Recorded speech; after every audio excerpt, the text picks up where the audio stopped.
जय हिंद दोस्तों, welcome to my channel PCS with Chauhan. Guys, मेरा नाम है कीरत चौहान। यहाँ हम कर रहे हैं घटना चक्र की सामान्य भूगोल की बुक, जिसमें हमारा चल रहा है विश्व का भूगोल यानी कि वर्ल्ड ज्योग्राफी। तो दोस्तों, अभी जो हम चैप्टर करने जा रहे हैं वो है चैप्टर नंबर 44। आज हम करेंगे इसका पार्ट 2। पार्ट 1 हम कर चुके हैं, जिसमें नोट्स कंप्लीट कर चुके हैं। अभी हम क्वेश्चन आंसर करेंगे इसमें, और ये जो चैप्टर है वो है विश्व जलवायु। ठीक है, अगर आपको वीडियो पसंद आए तो लाइक करिएगा, कमेंट करके जो बताएगा कैसे लगी शेयर करेगा अपने दोस्तों में जिनको इसकी ज़रूरत है। एंड गाइज, अगर आपने चैनल को अभी तक सब्सक्राइब नहीं किया तो चैनल को सब्सक्राइब कर लीजिएगा।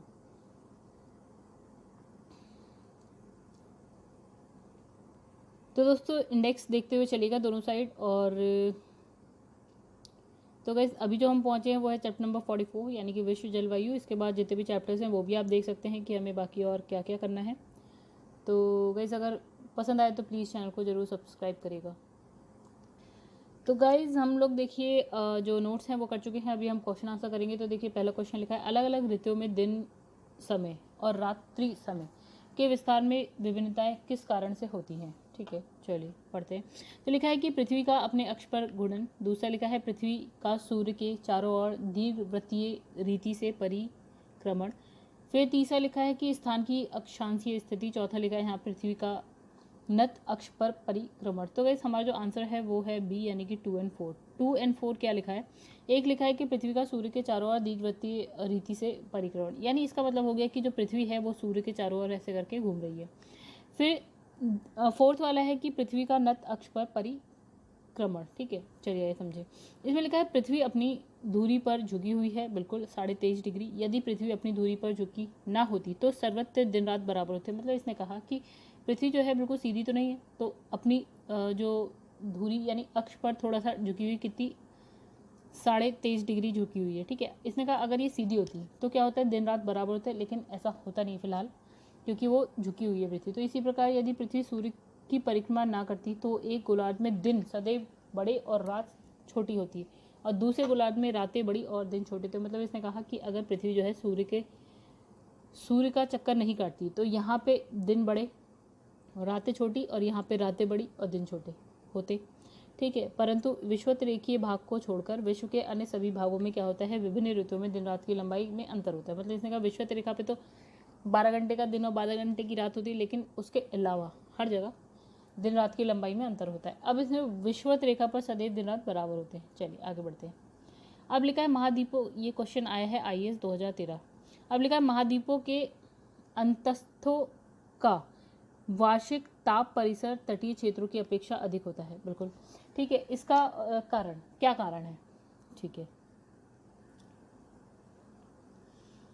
लिखा है कि भूमि और जल के बीच तापीय अंतर। ठीक है, दूसरा लिखा है महाद्वीपों महासागरों के बीच तुंगता में अंतर। फिर तीसरा लिखा है यहाँ पे अंतस्थों में तेज पवनों की विद्यमानता। फिर लिखा है यहाँ पे तटों की अपेक्षा अंतस्थों में होने वाली भारी वर्षा। ठीक है, हमारा आंसर है ए यानी कि केवल 1। देख लेते क्या लिखा है, भूमि और जल के बीच जो है तापीय अंतर। चलिए समझते हैं हम लोग।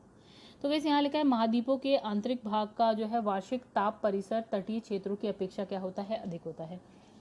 कारण भूमि और जल के बीच जो है तापीय अंतर होता है। ठीक है, सूर्य से प्राप्त सौर ताप से भूमि शीघ्र गर्म हो जाती है, जबकि जल जो है धीरे धीरे गर्म होता है, जिससे तटीय क्षेत्रों का मौसम क्या है, स्थलीय भागों की अपेक्षा ठंडा बना रहता है। मतलब इसने ये बोला कि जैसे अगर हम बात करें स्थल की और यहाँ पे है समुद्र। ठीक है, अगर हम बात करें सूर्य ताप, अगर यहाँ पे पृथ्वी मतलब स्थल पे आए तो स्थल जो है गर्म भी तेजी से होता है और ठंडा भी तेजी से होता है। वहीं अगर हम समुद्र की बात करें तो गर्म भी है, धीरे धीरे होता है, और ठंडा भी है, धीरे धीरे होता है, जिसकी वजह से जो तट है उस पर फर्क पड़ता है। तट पे और ये जो बीच वाला स्थल हो गया ना, मतलब तटों से दूर आप अंदर की तरफ चले जाएं अगर महाद्वीप में, तो उस जगह को और तट को अगर कंपेयर करें तो तट को आप समुद्र से कंपेयर करके देख लीजिए, और मतलब समुद्र के साथ देखिए तट को, और स्थल को तो आप अलग से स्थल ही समझिए। ठीक है, अब लिखा है मुख्य कारण जो किसी क्षेत्र की जलवायु को निर्धारित करता है। यहाँ है अक्षांश। चलिए समझते हैं। तो इसे लिखा है जलवायु को निर्धारित करने वाला मुख्य कारक क्या है, आपका अक्षांश होता है। विभिन्न अक्षांशों के अनुसार ही क्या है, जलवायु की प्रमुख पेटियों का विभाजन होता है। अलग अलग अक्षांश पे जलवायु की अलग अलग पेटियां मिलती हैं हमें। ठीक है, अब लिखा है निम्नलिखित में से कौन सा पृथ्वी के अधिकतम प्रतिशत क्षेत्र पर फैला हुआ है। तो सबसे ज़्यादा पृथ्वी पर क्या शुष्क प्रदेश फैला हुआ है। ठीक है, पृथ्वी के लगभग 1/3 एक तिहाई भाग पर क्या है, शुष्क प्रदेश का विस्तार है, जो अन्य सभी भौगोलिक क्षेत्रों से अधिक है। ठीक है, मतलब शुष्क प्रदेश ज़्यादा है पृथ्वी पर। अब लिखा है कि भूमध्य रेखा के दोनों ओर 5 से 8 डिग्री अक्षांश तक के क्षेत्र में वर्ष भर वर्षा होती है। चलिए दूसरा लिखा है, यहाँ पे कारण लिखा है कि उच्च तापमान और उच्च आर्द्रता के कारण भूमध्य रेखा के निकट अधिकतर दोपहर को संवहनीय वर्षा होती है। तो इसका मतलब ये हुआ कि ये दोनों सही है और ये इसकी सही व्याख्या करता है। चलो ए आंसर है, देखिए जो मैंने बोला वही है। और इसमें लिखा है विषुवत रेखीय जलवायु प्रदेश विषुवत रेखा से कितने 5 से 10 डिग्री अक्षांशों में है। दोनों गोलार्ध में भी मिलेगा, उत्तरी गोलार्ध में भी मिलेगा, दक्षिणी गोलार्ध में भी मिलेगा। इस जलवायु प्रदेश की 2 प्रमुख विशेषताएं क्या कि वर्ष भर समान, मतलब इसमें क्या है, टेम्परेचर ज़्यादा रहता है और अच्छी खासी वर्षा पूरे वर्ष होती रहती है। चलिए और कुछ नहीं है इसमें, आगे बढ़ते हैं। और इसमें क्या लिखा है, देखिए यहाँ लिखा है वर्ष भर अत्यधिक तापमान से प्राप्त उच्च आर्द्रता के कारण इस क्षेत्र में अधिकतर दोपहर पश्चात क्या होती है, आपकी संवहनीय वर्षा होती है। दिन ढलते ही जो है वर्षा आपकी क्या हो जाती है, मंद हो जाती है, मतलब धीमी हो जाती है या बंद हो जाती है। इसमें लिखा है हर दिन कमोवेश एक सा ही होता है। सुबह सुबह समुद्री मंद पवन के साथ साफ और उजली होती है। जैसे जैसे सूर्य आकाश में ऊपर चढ़ता जाता है गर्मी बढ़ती जाती है, घने बादल बनने लगते हैं और फिर बादलों की गरज और बिजली की चमक के साथ वर्षा होने लगती है, लेकिन वर्षा शीघ्र ही समाप्त हो जाती है। तो उपरोक्त जो उद्धरण है उसमें निम्नलिखित क्षेत्रों में से किसका वर्णन कहा है। मतलब जैसे नॉर्मली कहा है कि सुबह जब आप उठेंगे तो कुछ ऐसा खास नहीं होगा, जैसे जैसे दोपहर होती जाएगी गर्मी बढ़ती जाएगी और फिर क्या है बादल छाने लगेंगे और उसके बाद वर्षा आ जाएगी। ठीक है, उसके बाद वो बंद हो जाएगी वर्षा भी। ठीक है, शीघ्र ही समाप्त हो जाएगी। तो ये कहाँ का है, देखिए इसमें लिखा है शबाना विषुवतीय, फिर लिखा है मानसून, फिर भूमध्य सागरीय। तो हमारा आंसर है विषुवतीय, आंसर है बी विषुवतीय रेखा के आसपास वाला। तो इसमें लिखा है सभी प्रकार के जलवायु कटिबंध निम्नलिखित में से किस महाद्वीप में है। तो सभी प्रकार के जलवायु कटिबंध आपको किस महाद्वीप में मिलेंगे, तो इसका बहुत ही अच्छा आंसर है एशिया महाद्वीप। कैसे, देखिए गाइस, जब आप एशिया महाद्वीप बनाते हो ना, जब आप पृथ्वी बनाते हो, ये है 0 डिग्री, तो आपका एशिया महाद्वीप को कुछ यहाँ से स्टार्ट होते होते यहाँ चला जाता है। तो आपको ऑलमोस्ट सारे जलवायु कटिबंध जो है एशिया महाद्वीप पे मिल जाएंगे।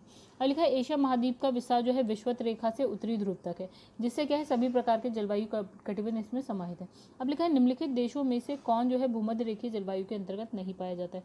तो कौन, भूमध्य रेखा के आसपास जो देश जो जगह नहीं होगी वहाँ पे। तो वैसे यहाँ पे देखिए कॉन्गो है, गैबिन है, कॉन्गो कहाँ है, अफ्रीका में जायरे है। ठीक है, अफ्रीका में ही है। आपका इथियोपिया एक्चुअल में क्या है गाइज, आपको भूमध्य रेखा से काफ़ी नीचे की तरफ मिलेगा। ठीक है, तो लिखा है इथियोपिया भूमध्य रेखा जलवायु के अंतर्गत नहीं आता, बाकी सारे आते हैं।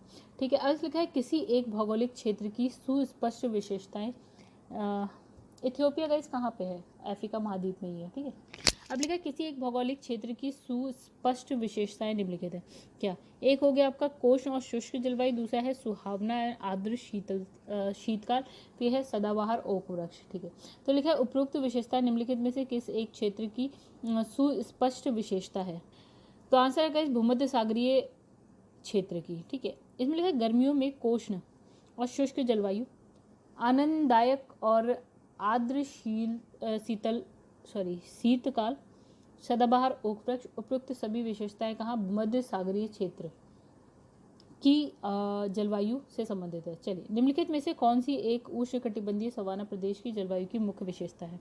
इसमें लिखा है निश्चित शुष्क और आर्द्र ऋतु।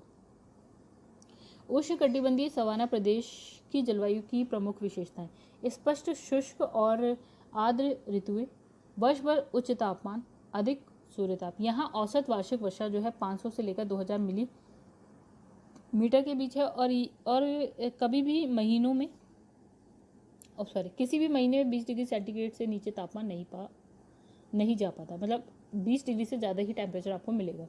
अब लिखा है विषुवत रेखीय प्रदेश का पर्यावरण पौधे के अनुकूलन है पर मनुष्यों के लिए नहीं। दूसरे से विषुवत रेखीय प्रदेश में औसत वार्षिक तापांतर बहुत कम है। ठीक है, तो बिल्कुल आर तो सही है हमारा। ठीक है, इसने कहा दोनों ही सही हैं, लेकिन जो आर एक ही सही व्याख्या नहीं करता। देखिए विषुवतीय प्रदेश में वर्ष भर लगभग समान उच्च तापमान बना रहता है और वर्ष भर समान उच्च वर्षा होती रहती है। ठीक है, मतलब हाई टेम्परेचर रहता है, हाई वर्षा रहती है। अब ये यहाँ की जो जलवायु है मनुष्यों के लिए क्या है, कष्टकारी है। इतनी गर्मी में इतनी उमस वाली जगह पे रहना थोड़ा सा मुश्किल है, लेकिन पेड़ पौधों के लिए अच्छी है। आप अगर बात करें तो विश्वतरेखीय जो जलवायु है ना, वहाँ पे आपको जैव विविधता अच्छी खासी मिलेगी, मतलब हाई जैव विविधता मिलेगी, यानी कि पेड़ पौधों के लिए तो अच्छी है, लेकिन मनुष्यों के लिए थोड़ा सा परेशानी वाली जगह है, क्योंकि वहाँ पे क्या है, नमी बहुत ज़्यादा है। फिर लिखा है यहाँ सदाबहार वन पाए जाते हैं और यहाँ दिन भर क्या है, उमस बनी रहती है। तो उमस मनुष्य के लिए थोड़ी सी बेकार है, जिससे क्या है, बीमारियों का भी प्रकोप अधिक होता है। चलिए अब लिखा है निम्नलिखित में से किस एक नगर में भूमध्य सागरीय जलवायु नहीं पाई जाती है। ओके, यहाँ लिखा है लॉस एंजलिस, केप टाउन, रोम, न्यूयॉर्क। तो देखिए गाइस, इसमें है आंसर हमारे पास न्यूयॉर्क। ठीक है, अब आइए समझें इसमें। ओके, कोई व्याख्या नहीं है। तो इसमें लिखा है कि यूएसए के पूर्वी तट पर स्थित न्यूयॉर्क जो है भूमध्य सागरीय जलवायु के अंतर्गत नहीं आता, बाकी सारे आते। अब लिखा है जलवायु चरम है, वर्षा कम है और लोग जो है चलवासी पशु चारक हुआ करते थे। उपयुक्त कथन निम्नलिखित क्षेत्र में से किसका सबसे अच्छा वर्णन है। तो गाइस हमारे मध्य एशियाई स्टेप। ठीक है, तो इसमें भी कुछ नहीं है गाइस ऐसा। दोस्तों इस चैप्टर में अधिकतर क्वेश्चन आपके कहाँ पे आ रहे हैं, आईएएस में आ रहे हैं। लेकिन देखिए यहाँ पे लिखा है निम्नलिखित में से किस युग्म का मिलन सही है, मतलब सही बताए। तो भूमध्य रेखीय क्षेत्र, यहाँ पे लिखा है गरज के साथ वर्षा मध्याह्न में। ठीक है, मतलब वर्षा बहुत तेज़ी से होती है, दोपहर के बाद आपको मिल जाएगी। ठीक है, और गरज के साथ मिलेगी। भूमध्य सागरीय जलवायु प्रदेश की अधिकांश वर्षा जो है शीतकाल में प्राप्त होती है। अब ये भी बात है, ग्रीष्मकाल में वर्षा ज़्यादा होती है, शीतकाल में तो शीतकाल में होती है। भूमध्य के क्षेत्रों में दोपहर के पश्चात जो है गरज के साथ संवहनीय वर्षा होती है और ये लगभग जो है वर्ष भर होती रहती है। मानसूनी क्षेत्र की अधिकांश वर्षा वर्ष के कुछ महीने में मानसूनी हवाओं से प्राप्त होती है। मरुस्थलीय क्षेत्रों में वर्षा या तो नगण्य होती है या अनिश्चित होती है। तो इसने तीन चीज़ों का बताया। एक भूमध्य सागरीय जलवायु प्रदेश, इसने का वर्ष भर वर्षा होती है, लेकिन क्या शीतकाल में ज़्यादा होती है। दूसरा इसने बताया मानसूनी क्षेत्रों की बात करें तो इसने कहा जब मानसून आता है, वर्षा वाला टाइम आता है, तभी वर्षा ज़्यादा होती है। फिर इसने मरुस्थलीय क्षेत्रों का बताया, इसने कहा या तो नहीं होती है या होती है लेकिन अनिश्चित होती है, मतलब निश्चित नहीं होती है। चलिए, तो ये क्वेश्चन ये लिखा है मानचित्र के 4 छाया क्षेत्रों में से वह क्षेत्र जहाँ की विशेषता तप्त शुष्क ग्रीष्म हल्की नम शीत पवनों का मौसमी उत्क्रमण है, अंकित करता है। तो गाइज ये आंसर है हमारा एक, यानी कि ये वाली साइड है आपकी यूएसए में, कैलिफोर्निया की आई थिंक। चलिए आइए देखें। देखिए उपरोक्त प्रश्न में दी गई विशेषता भूमध्य सागरीय जलवायु की भौगोलिक दशाओं को प्रदर्शित करती है। ग्रीष्मकाल शुष्क और शीतकाल में वर्षा होती है। जो मानचित्र में एक जो है कैलिफोर्निया, देखिए लिखा कैलिफोर्निया यूएसए भूमध्य सागरीय जलवायु क्षेत्र है जो उपयुक्त प्रश्न में दी गई विशेषताओं से संबंधित है। चलिए, निम्नलिखित देशों में से किस देश में सर्दियों के मौसम में वर्षा होती है, मतलब इसने कहा ठंड में कब वर्षा होती है, कहाँ वर्षा होती है। तो जो है नॉर्वे में होती है। चलिए, इसमें नॉर्वे जो है पश्चिमी यूरोपीय तुल्य जलवायु के अंतर्गत आता है, यानी 40 से लेकर 65 अक्षांशों के मध्य दोनों गोलार्धों में महाद्वीप के पश्चिमी साइड की बात हो रही है। तो इस जलवायु प्रदेश में जो है वर्षा वर्ष के प्रत्येक मौसम में पर्याप्त और समान रूप से होती है। देखिए निम्नलिखित में से कौन एक सुमेलित है, यानी कि सही है। तो आइए आंसर देखिए, ए है हमारा आंसर। तो गाइस इसमें लिखा है आर्द्र शीत ऋतु शुष्क ग्रीष्म ऋतु, तो ये हो गई आपकी इटली की बात। ठीक है, तो ये क्वेश्चन कहाँ आया हुआ है, यूपी पीसीएस मेंस 2004 की बात है, ये बहुत पुरानी बात है। इटली रूम सागर और भूमध्य सागरीय जलवायु प्रदेश में स्थित है। यहाँ की जलवायु ग्रीष्म ऋतु में क्या है, गर्म शुष्क और शीत ऋतु में कम सर्द और आर्द्र है। वर्षा अधिकतर जो है शीत ऋतु में पछुआ हवाओं के क्षेत्र में चलने वाले चक्रवातों से होती है। ठीक है, आगे बढ़ते हैं। तो इसमें लिखा है प्रदेश और जलवायु प्रकार, मतलब वहाँ की जलवायु कैसी है। तो कैलिफोर्निया की जलवायु कैसी, अभी हमने पढ़ी थी गैस, कैसे भूमध्य सागरीय जलवायु है। ठीक है, बांग्लादेश की जलवायु कैसी है आपकी गैस, बांग्लादेश की जलवायु है हमारी उष्णकटिबंधीय मानसूनी जैसी भारत की है। ठीक है, और आपकी साइबेरिया की तो देखिए साइबेरिया में ठंड होती है, तो इसकी होगी आपकी शीतोष्ण होगी। ठीक है, और जो है पश्चिमी ऑस्ट्रेलिया, यहाँ पे मरुस्थल अच्छा खासा है, तो यहाँ पे होगी उष्ण मरुभूमि। ठीक है, आई होप आप लोग समझ गए।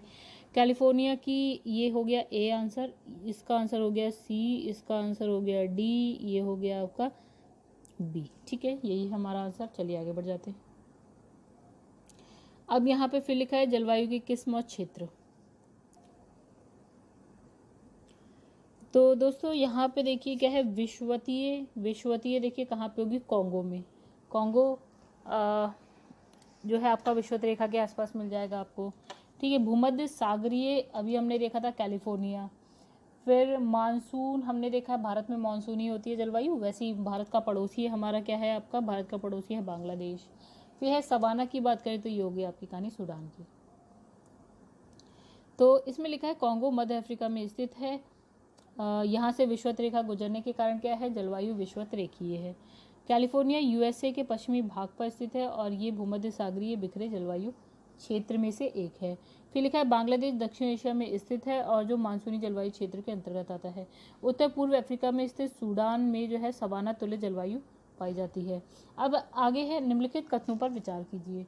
इसमें लिखा है, ये कितना बड़ा क्वेश्चन है, आईएएस में आया हुआ क्वेश्चन है। तो इसमें लिखा है भूमध्यवर्ती क्षेत्र में वर्ष 4 प्रमुख ऋतुओं में विभाजित होते हैं। ठीक है, दूसरा लिखा है भूमध्य सागरीय क्षेत्र में गर्मियों में अधिक वर्षा होती है। फिर इसमें लिखा है चीन की तरह ही जलवायु में पूरे वर्ष वर्षा होती। ठीक है, तो ये लिखा है जलवायु में पूरे वर्ष वर्षा होती है।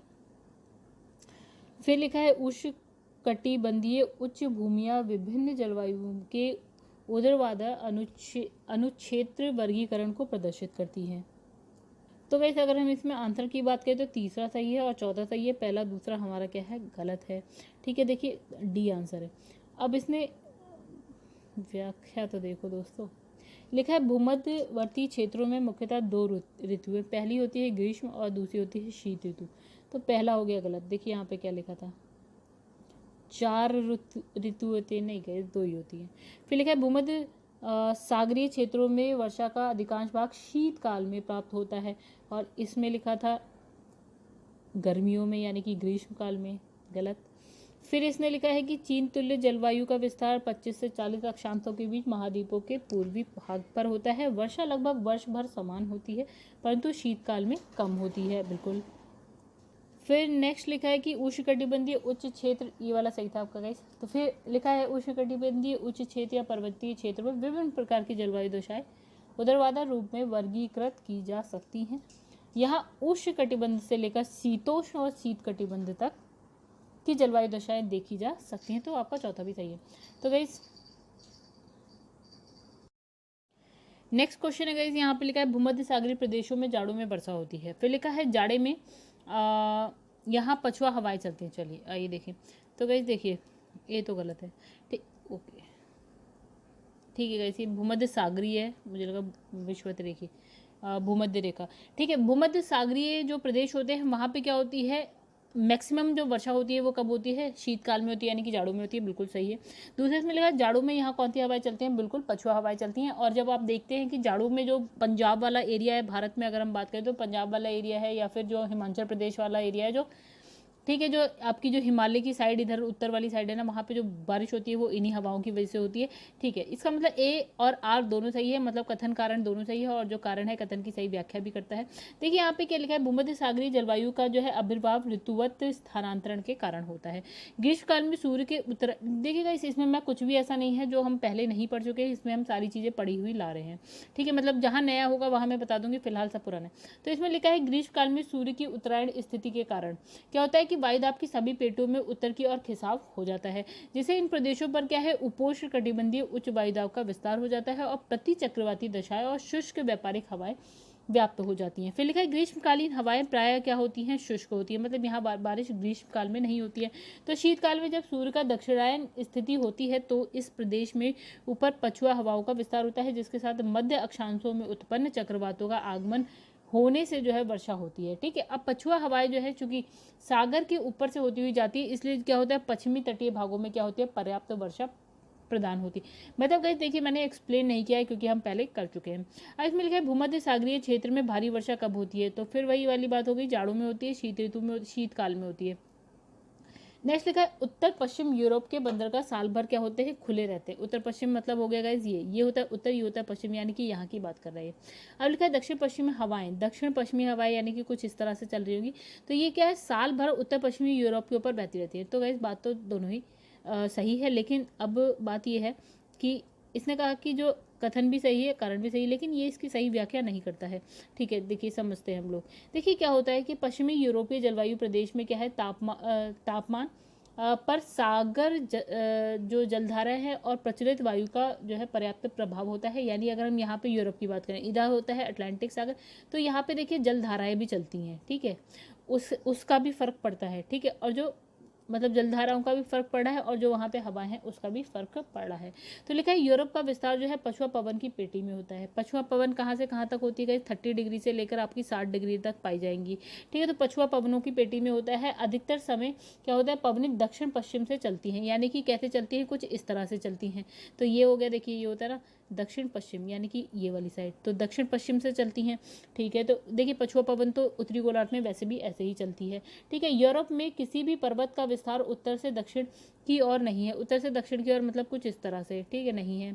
अब लिखा है इसलिए इन पवनों का मार्ग में कोई अवरोध ना होने के कारण ये तापमान को मृदु बनाती है। मतलब देखिए अगर पर्वत होता है तो ये पवनें आती हैं और नमी होती है तो यहीं पे वर्षा कर देती है, लेकिन इस तरह से कोई पर्वत है नहीं इनके रास्ते में।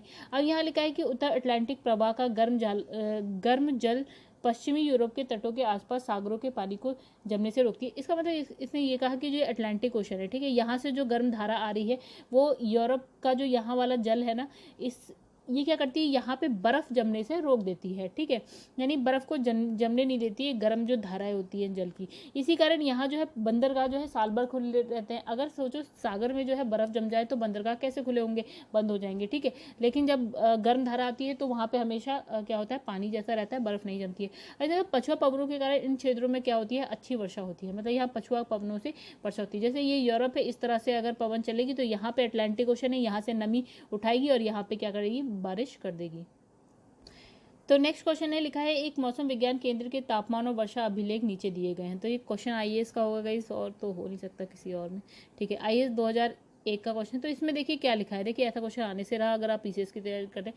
माह लिखा है यहाँ पे जनवरी फरवरी मार्च अप्रैल, यहाँ पे जनवरी में टेम्परेचर बता रखा है और वर्षा बता रखी है। फिर यहाँ पे टेम्परेचर बता रखा है फरवरी में और वर्षा बता रखी है। तो इसने इस तरह से पूरा एक डेटा दिया है। ठीक है, अब इसने कहा इसका जो औसत तापमान है वो है 12 डिग्री सेल्सियस और औसत वर्षा की बात करें 54.9 सेंटीमीटर। ठीक है, अब लिखा है निम्नलिखित में से उपरोक्त जो जलवायु, ये जो प्रतिरूप है यानी कि जो क्लाइमेट पैटर्न है वो कौन से प्रदेश का है। तो गाइस ये है आपका भूमध्य सागरीय, किसका है, भूमध्य सागरीय। ठीक है, अब देखिए यहाँ पे क्या लिखा है, उपरोक्त आंकड़े जो है भूमध्य सागरीय जलवायु से संबंधित है और इस जलवायु की संपूर्ण वर्षा कब होती है, आपकी शीतकाल में होती है, यानी ठंड के टाइम में होती है। तो अधिकतर वर्षा क्या ही है गाइस, कम ही वर्षा है, कहाँ ही वर्षा है खास। तो चलिए शीतकाल में होती है। जैसे कि प्रदर्शित आंकड़ों में भी वर्षा जो है जून जुलाई में नगण्य दिखाई गई है। इस वक्त ग्रीष्मकाल होता है। ठीक है, तो देखिए यहाँ पे, चलिए ये तो हम समझेंगे। तो गाइस देखिए यहाँ पे जून जुलाई में वर्षा ऑलमोस्ट ना के बराबर, जून जुलाई अगस्त में वर्षा नहीं है। ये होता है ग्रीष्मकाल अगर उत्तरी गोलार्ध में हम देखें, क्योंकि इस वक्त क्या होता है, सूर्य क्या हो उत्तरी गोलार्ध में होता है, यानी कि उत्तरायण होता है। ठीक है, तो वर्षा इस टाइम नहीं होकर कब होती है, आपकी शीतकाल में होती है। अगर हम वैसे बात करें तो देखिए इस टाइम जो है सूर्य क्या होता है, दक्षिणायन होता है, यानी दक्षिणी गोलार्ध में होता है। दक्षिणायन होता है यानी दक्षिणी गोलार्ध में होता है। ठीक है, ऑलमोस्ट यहाँ तक रहता है। ठीक है, चलिए आगे बढ़ते हैं। तो देखिए दिसंबर में भी यहाँ पे वर्षा हो रही है, यानी कि शीतकाल में वर्षा हो रही है। चलिए, तो इसमें लिखा है कि इस जलवायु में वर्ष भर जो है जो तापमान है लगभग एक समान बना रहता है। चलिए ये भी देख लेते हैं। तो देखिएगा इस टेम्परेचर आप देखिए 9, 10, 11, 12, 13, 13, 13, 13, 14, 14, 15, 15, 13, 10, मतलब ऑलमोस्ट एक जैसा है टेम्परेचर। अब देखिए निम्नलिखित जलवायु में जो है कौन दाब पेटियों के स्थानांतरण से संबंधित है, नीचे दिए गए कूट से सही उत्तर। तो विषुवत-रेखीय जलवायु बोला इसने, दाब पेटियों से संबंधित विषुवत-रेखीय जलवायु, भूमध्य सागरीय जलवायु, मानसूनी जलवायु, और यहाँ लिखा है पश्चिमी यूरोपीय जलवायु।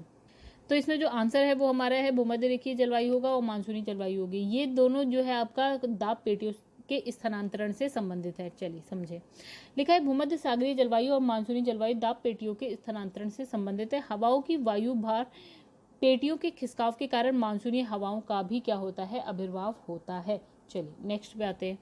तो यहाँ लिखा है जायरे से नीदरलैंड, ओके, जाते समय निम्नलिखित में से जलवायु प्रदेशों का कौन सा सही क्रम है। मतलब जायरे कहाँ पे है गाइस, मिस्र में। देखिए अब समझते हैं ऐसे, ये है आपका यूरोप, ठीक है, ये हो गया आपका कुछ ऐसा करके यूरोप है, और नीचे जो है आपका अफ्रीका है, अफ्रीका महाद्वीप, और ये है आपका यूरोप। तो यहाँ मान लेते हैं ज़ायरे है, ठीक है, मिस्र में है, मिस्र मतलब इजिप्ट में है, ठीक है, यहाँ पे ज़ायरे। अब इसने कहा ज़ायरे से लेकर आपको नीदरलैंड तक जाना है, मतलब इस लाइन से लेकर इस लाइन तक आपको जाना है। तो इसने कहा इनके बीच में कौन कौन सी जलवायु आ सकती है, मतलब यह क्रम क्या है, सही क्रम क्या है। ज़ायरे से जब आपने चलना स्टार्ट किया यानी कि यूरोप में, और ये हो गया आपका अफ्रीका में, यानी कि आपने जब ज़ायरे से चलना स्टार्ट किया नीदरलैंड तक, तो कौन कौन सी लाइन से बताना, पहले कौन सी जलवायु, फिर कौन सी जलवायु, फिर कौन सी जलवायु, ठीक है। तो देखिए, तो जो हमारी पहले आएगी वो होगी भूमध्य रेखीय जलवायु, क्योंकि ज़ायरे आपको देखिए भूमध्य रेखीय, फिर आपकी आएगी उष्ण मरुस्थलीय जलवायु, फिर आएगी आपकी भूमध्य सागरीय जलवायु, फिर आएगी पश्चिमी यूरोपीय तुल्य जलवायु। मतलब देखिए सबसे ऊपर जो है आपकी नीदरलैंड के पास ये मिलेगी, ठीक है, उससे नीचे आपको भूमध्य सागरीय मिलेगी, उससे नीचे उष्ण मरुस्थलीय जलवायु मिलेगी, और उससे नीचे आपको कौन सी मिलेगी, भूमध्य रेखीय जलवायु मिलेगी। यानी कि गाइज आंसर आपका कुछ ये होगा, सबसे पहले ये वाली, मतलब 1324, 1324। तो आंसर है ए। देखिए ज़ायरे मध्य अफ्रीका में स्थित देश है, ठीक है। तो इधर नीदरलैंड पश्चिमी यूरोप में है, जब आप यूरोप बनाते हो तो इस साइड आपको नीदरलैंड मिलेगा। अब लिखा है ज़ायरे से नीदरलैंड जाते समय क्रमशः निम्न जलवायु प्रदेशों से होकर गुजरना पड़ेगा।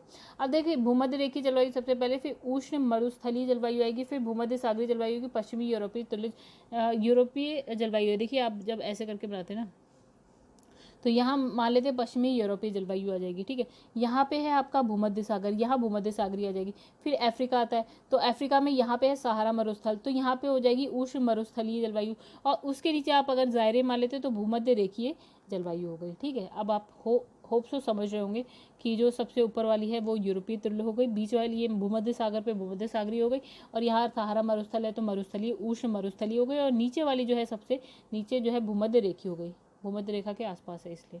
फिर इसमें लिखा है संसार का आर्द्रतम स्थान कौन सा है, मतलब जहाँ पे सबसे ज़्यादा नमी हो, ठीक है। तो वो हो गया आपका आर्द्रतम, मतलब मौसिनराम में सबसे ज़्यादा वर्षा होती है, और ये कहाँ पे, भारत में मेघालय में है, ठीक है। इसमें लिखा है विश्व का सबसे ठंडा स्थान कौन सा है, यहाँ पे लिखा है हैलीफैक्स लिखा है, शिकागो लिखा है, सियाचिन लिखा है, एंड बर्कोयांस लिखा है। तो हमारा जो आंसर है वो है बर्कोयांस। तो इसमें लिखा है प्रश्नकाल में ध्रुवीय क्षेत्रों के इतर विश्व का न्यूनतम तापमान बर्कोयांस साइबेरिया कितना है, यहाँ पर टेम्परेचर -67.8 डिग्री सेंटीग्रेड में वर्ष कब 1933 में रिकॉर्ड किया गया था, ठीक है। विश्व का सबसे ठंडा स्थान क्या है, अंटार्कटिका का वोस्टोक है, ठीक है। अब यहाँ क्या है आपका 1983 में टेम्परेचर जो था वो था -89.2 डिग्री सेंटीग्रेड, ठीक है। चलिए आगे बढ़ते हैं। अब लिखा है सुमेलित कीजिए, सही बता रहे हैं आपको। तो इसमें लिखा है अधिकतम गर्म, अधिकतम ठंडा, अधिकतम वर्षा, अधिकतम सूखा, ठीक है।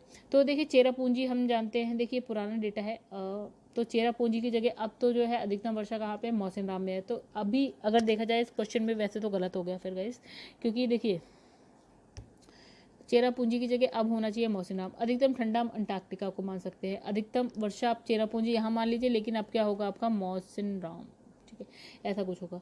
फिर इसमें लिखा है अत्यधिक सूखा, देखिए सहारा रेगिस्तान है इसलिए सूखा हो सकता है। तो अत्यधिक गर्म जो है चिली हो सकता है, ठीक है। चलिए ये आंसर देख लें।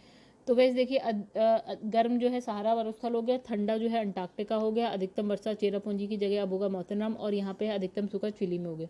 अब लिखा है अल्पकालिक जलवायु संबंधी भविष्य कथन के लिए पिछले दशक में ज्ञात हुई निम्नलिखित स्थितियों में से कौन सी एक भारतीय उपमहाद्वीप में विरल क्षीण मानसून वर्षा से संबंधित है। तो आंसर है हमारा एलनीनो और दक्षिण दोलन। अब गाइस ये एलनीनो आपको पता होना चाहिए और दक्षिणी दोलन आपको पता होना चाहिए, जो कि हमने यहाँ पे नहीं पढ़ा है। तो अभी क्या करते हैं, इसको मैं सिर्फ एक रीड कर रही हूँ, ठीक है। आगे अगर आएगा तो हम उसे समझा देंगे, और नहीं आया तो कोई बात ही नहीं, तो उसे कभी बता देंगे। अब देखिए यहाँ लिखा है एलनीनो पूर्वी प्रशांत महासागर में पेरू तट के निकट जो है उष्ण समुद्री धाराओं के रूप में प्रकट होती है। यानी इसने कहा जब आप साउथ अमेरिका बनाते हैं, कॉन्टिनेंट बनाते हैं, तो यहाँ पे आता है पेरू, यहाँ आता है पेरू। यहाँ की जो धारा है, मतलब समुद्र में जो है प्रशांत महासागर में जो यहाँ की धारा है वो क्या होती है आपकी उष्ण समुद्री धारा के रूप में प्रकट होता है, ठीक है। अब इसके कारण क्या है, भारतीय मानसूनी जो वर्षा है वो प्रभावित हो जाती है, जिससे क्या है सूखे जैसी स्थिति जन्म, मतलब इसने कहा अगर जून में बारिश आनी चाहिए तो जून में ना आके क्या है हो सकता है 7 दिन 10 दिन आगे बढ़ जाए तो इसकी वजह से क्या है, सूखे जैसी स्थिति आ जाएगी। देखिए टाइम से वर्षा नहीं होगी तो सूखा ही मानेंगे। तो अतः क्या है, एल नीनो और दक्षिणी दोलन भारतीय उपमहाद्वीप में विरल क्षीण मानसूनी वर्षा से संबंधित है। देखिए इसकी वजह से भी हो सकता है कि वर्षा लेट हो जाए, या इसकी वजह से भी हो सकता है वर्षा लेट हो जाए, ठीक है, या कम हो। फिर लिखा है ला नीनो, एक होता है ला नीनो, तो ये इसने कहा विषुवत रेखीय प्रशांत महासागर में कम ताप को दर्शाता है, ठीक है। तो जो एल नीनो था वो क्या है, उष्ण समुद्री धारा यानी कि अधिक ताप को दर्शा रहा था, और ला नीनो जो है कम ताप को दर्शाता है, जो एल नीनो के विपरीत है। देखिए ठीक है, इसमें टेम्परेचर क्या हो रहा था, ज़्यादा हो रहा था, इस वाले में टेम्परेचर क्या हो रहा है आपका, कम हो रहा है, ठीक है, इसलिए इसने कहा ये एल नीनो से विपरीत है। अब लिखा है ये संदेश है कि ऑस्ट्रेलिया में हाल में आई बाढ़ ला नीनो के कारण हुई थी, ठीक है। ला नीनो या नीना लिखा है, ला नीनो एल नीनो से कैसे भिन्न है ये बताया इसने, ठीक है।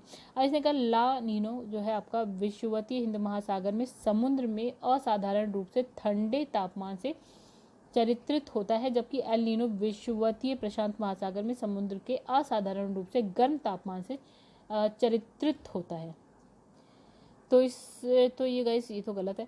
फिर लिखा है एल नीनो का भारत की दक्षिण पश्चिम मानसून पर प्रतिकूल प्रभाव पड़ता है, किंतु ला नीनो का मानसूनी जलवायु पर कोई प्रभाव नहीं पड़ता। गलत, दोनों का पड़ता है एक्चुअली में, ठीक है। अब चलिए यहाँ पढ़ते हैं। तो एल नीनो का संबंध जो है पूर्वी प्रशांत महासागरीय जल के तापमान में वृद्धि से, और ला नीनो का पश्चिमी प्रशांत महासागर के उष्ण से है, ठीक है। देखिए यहाँ पे क्या लिखा है, यहाँ लिखा है हिंद महासागर, ठीक है, और यहाँ लिखा है गाइस पूर्वी प्रशांत महासागर और पश्चिमी प्रशांत महासागर, इसलिए पहला वाला गलत है। हिंद महासागर तो है ही नहीं, पश्चिम प्रशांत महासागर।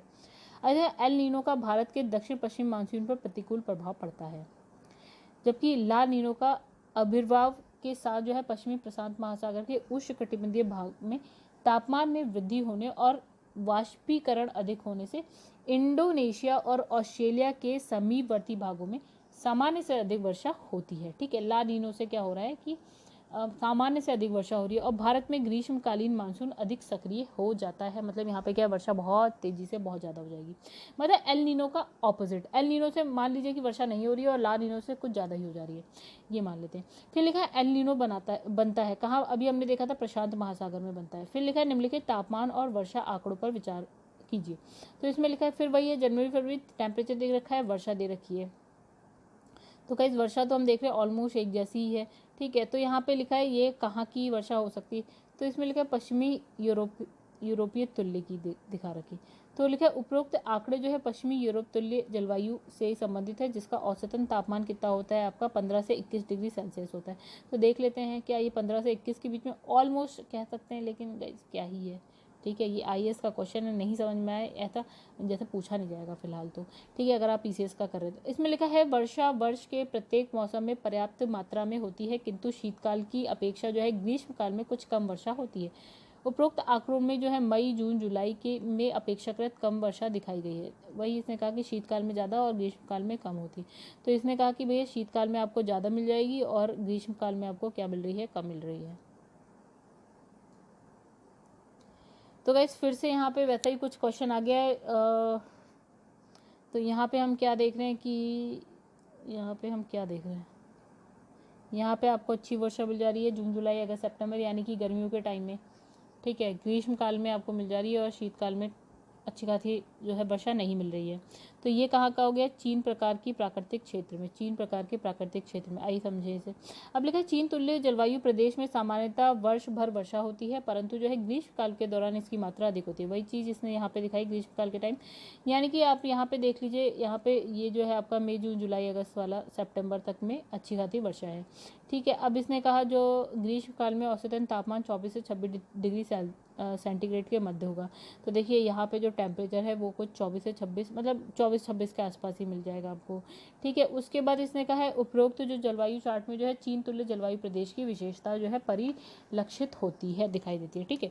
चलिए आगे बढ़ जाते हैं हम लोग।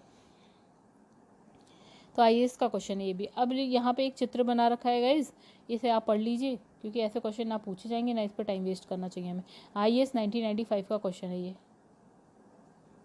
अब यहाँ लिखा है कि हेकिस्टोथर्म पौधे हैं जो उगते हैं ये बहुत कम ताप पर उगते हैं, यानी कि टेम्परेचर जहाँ पे बहुत ही कम होता है। यानी इसने कहा बहुत कम तापमान वाले क्षेत्र जैसे कि पर्वतों या अल्पाइन वनों में उगने वाले जो है पौधे, उनको बोलते हैं हेकेस्टोथर्म। ठीक है, अब ये आया था आपका यूपी लोअर सब प्री 2013 का। और इसमें लिखा है वनस्पति जलवायु का सही सूचक है, ये कथन संबंधित है। तो इसमें लिखा है कोपेन। आइए पढ़ते हैं क्या है। इसमें लिखा है जर्मन वनस्पति विज्ञानी, ये आया हुआ है क्वेश्चन यूपी पीसीएस प्री 2018 का, ये मतलब अभी आसपास का। अब लिखा है कि जर्मन वनस्पति विज्ञानी तथा जलवायु विज्ञान वेत्ता क्या नाम है, व्लादिमीर कोपेन ने वर्ष 1900 में विश्व की जलवायु का वर्णनात्मक वर्गीकरण प्रस्तुत किया, जिसे वर्ष 1918 और 1931 1936 में संशोधित एवं क्या है परिमार्जित किया। फिर कोपेन ने वनस्पति को जलवायु का सही सूचक माना है। फिर इसने कैंडोल द्वारा जो है 1874 ईस्वी में प्रस्तावित विश्व में 5 वनस्पति मंडलों को विश्व की जलवायु के विभाजन का आधार बनाया है। कालांतर में कोपेन की भांति थॉर्नवेट ने भी यह स्वीकार किया कि वनस्पति जलवायु का सूचक होती है तथा वनस्पति पर वर्षा की मात्रा तथा तापमान का पर्याप्त प्रभाव होता है, परंतु वाष्पीकरण को भी ध्यान में रखा है। इसी आधार पर थॉर्नवेट ने क्या है वर्षण प्रभाविता को जलवायु प्रदेशों की सीमा निर्धारण में महत्व प्रदान किया है। जहां कोपेन ने वनस्पति को जलवायु का प्रत्यक्ष सूचक माना है, वहां थॉर्नवेट ने वनस्पति को जलवायु के अप्रत्यक्ष तत्व के रूप में स्वीकार किया। तो गाइस देखिए क्वेश्चन, अच्छा एक और, निम्नलिखित में से किस क्षेत्र में भूमध्य सागरीय जलवायु प्रचलित नहीं है?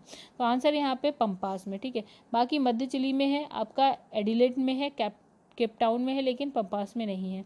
ठीक है, बिहार पीसीएस 2018 का क्वेश्चन है यहाँ पे लिखा है मध्य चिली, केपटाउन कहाँ है, दक्षिण अफ्रीका में, फिर है एडिलेड का है ऑस्ट्रेलिया। तो यहाँ पे भूमध्य सागरीय जलवायु कोपेन के अनुसार जो है पाई जाती है, जबकि क्या है यहाँ पे लिखा है कंपास क्षेत्र जो है उष्ण जलवायु का क्षेत्र है। कंपास क्या है, उष्ण जलवायु का क्षेत्र है। तो गाइस यहाँ पे जो हमारे सारे क्वेश्चन खत्म हो गए। अगर आपको वीडियो पसंद आए तो वीडियो को लाइक करिएगा एंड चैनल को सब्सक्राइब करिएगा। तो गाइस इसमें ज़्यादातर क्वेश्चन जो है आईएएस लेवल के थे, अच्छे खासे मतलब स्टैंडर्ड क्वेश्चन, मतलब लेवल इनका कुछ हाई ही था।